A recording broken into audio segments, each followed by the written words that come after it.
Chemical kinetics is the study of chemical reactions. Within this chapter, we'll study the rate at which reactions occur and be able to predict them. We'll understand and learn how to apply reaction mechanisms to reactions. And lastly, we'll seek to understand why reactions don't always occur and what needs to be overcome in order for a reaction to occur. But first, some examples of chemical kinetics in life. Chemical kinetics is studied in medicine to look at medical uptake of medicine and how it moves and concentrates throughout the human body. Here we can see that we have a dose given every 24 hours of a medication and how it works its way through your system. We also see chemical kinetics being applied to the environment. And over the course of the last 40 years or so, we've observed the seasonal variation in CO2 concentration in the atmosphere as a function of time, and we can tease out from that why we see increases and decreases seasonally in CO2 concentration. We also can try and link CO2 to global temperature, which is an area of somewhat debate among scientists and non-scientists, linking carbon dioxide to the global temperature and its increase over the last 50 years or so. But one thing in this unit you have to be careful of is not exploring all possibilities. So an example of that would be related to global warming and the number of pirate attacks. Yes, that's right, the number of pirate attacks as it decreases has caused an increase in global warming. And that's the danger of this chapter. It's you can draw the wrong conclusion without fully exploring your options. Don't be tempted to look for a line and say, aha, that's it, because there's a bigger picture there that you need to take into account. And while it happens to look like there's a correlation between these two things, in reality we know there's not. So don't get caught in the pitfall of this chapter in that seeing something you want to see and believing it is the case. Now, when we study chemical reactions, we first have to take into account what is required for a reaction. Well, we must have a collision first and foremost. And so when two molecules collide, that doesn't necessarily guarantee we have a chemical reaction take place. It could just be a simple collision in which two molecules bounce off each other. On the other hand, it could be a case where the two molecules actually break a bond and form a new molecule. So what factors determine the rate of a reaction? Well, the first one we need to consider is temperature.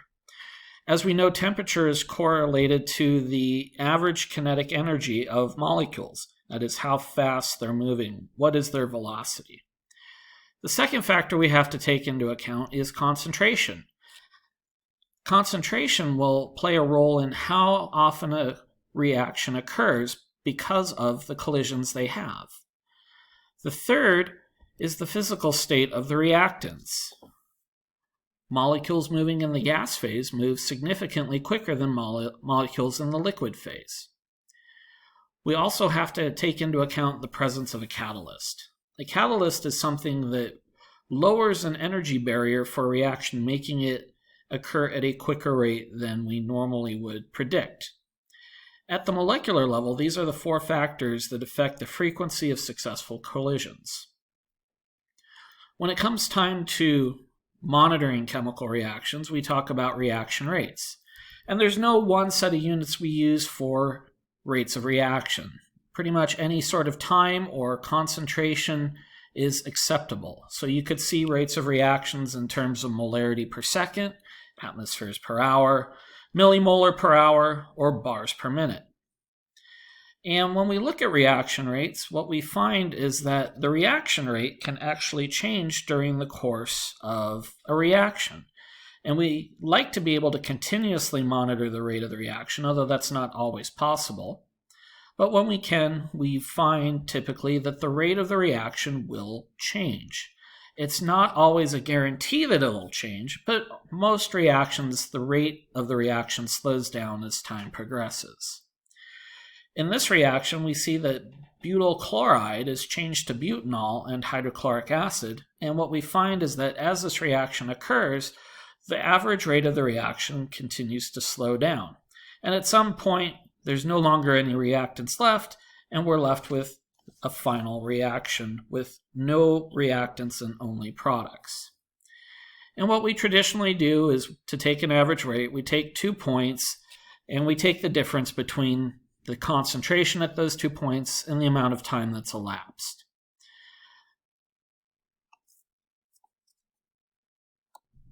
So why does the reaction slow down? Well, the average rate of the reaction slows down because as the reaction occurs, you continue to have a decrease in the number of reactant molecules present. Fewer molecules that are available for the reaction means the odds of successful collisions go down, and therefore the rate slows down. However, if you manage to plot a reaction and watch how its rate changes, we can begin to develop a way of describing how the reaction occurs mathematically.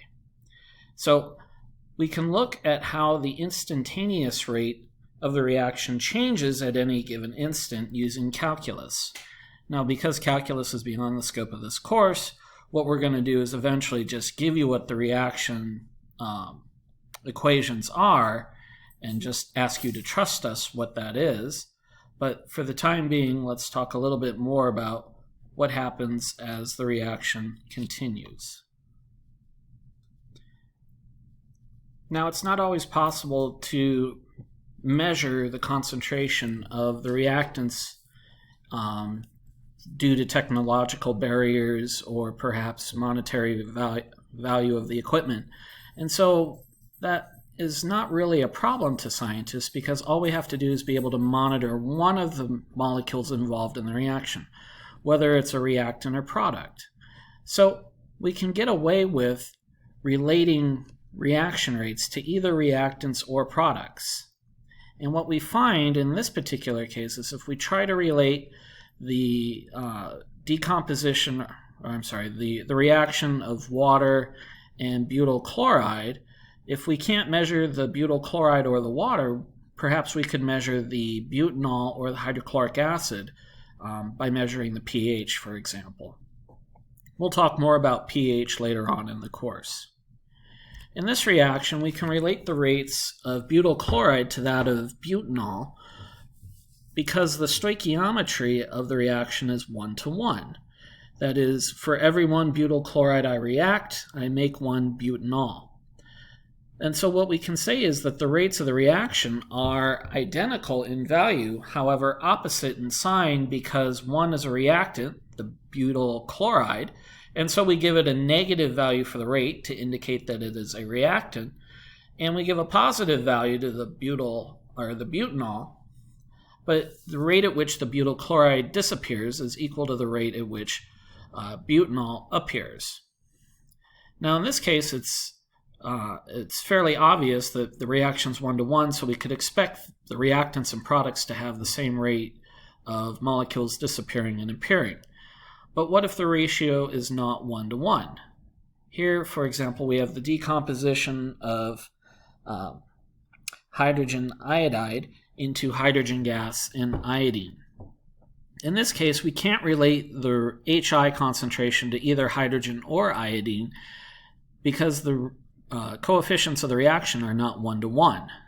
Rather, we have to take into account the stoichiometry of the reaction. And so what we do in general is we use the coefficients to relate the difference in reaction rates between molecules. So for little a plus little b going to little cc and little d, we would say that the rates of the reactions are related by 1 over lowercase a, the coefficient of a, times the rate of a. And again, these are negatives because the reaction, or in this case, it's a reactant, so it has a negative value. The same for B.